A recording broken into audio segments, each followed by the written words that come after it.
বুবু আসার পরের দিন সকালে একদম সকাল থেকেই রান্না বান্না করতে শুরু করে দিয়েছি, কারণ অনেকগুলো পদ হবে, তাড়াতাড়ি শেষ হবে না। আর বাপি এখানে আনাজ কেটে দিচ্ছিল, আর সকালের ব্রেকফাস্টে ওকে দিয়েছিলাম ছিলা আর স্যালাড, যেটা আমার বড় প্রতিদিন খায় আর বুবুও রোজ এটাই খায়, সেই জন্য ওদের দুজনকে এটা দিলাম। তারপরে আমার রান্না হয়ে গেছে, এখানে শাক ভাজা হয়ে গেছে, এখানে হয়ে গেছে আলু ভাজা, আর এখানে করলা ভাজাটা চাপিয়েছি।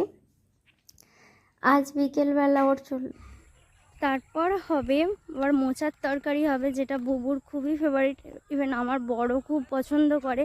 কিন্তু সেই দিনের মোচাটাও ঠিকঠাক কিনতে পারেনি, মনে হচ্ছে কাঁঠালি কলার মোচা ছিল না, সেই জন্য একটু তেঁতো লাগছিল। তো সমস্ত কিছু রান্না হয়ে গেছে, চাটনি, সব রকম ভাজা, মোচার তরকারি, মাংসটা হচ্ছে আমার শ্বশুরমশাই করেছে, বলেছিল মাংসটা শ্বশুরমশাইকে করতে দেওয়া হবে, বলেছিল করবে, সেই জন্য আমি সব এইদিকে সব করে নিয়েছিলাম।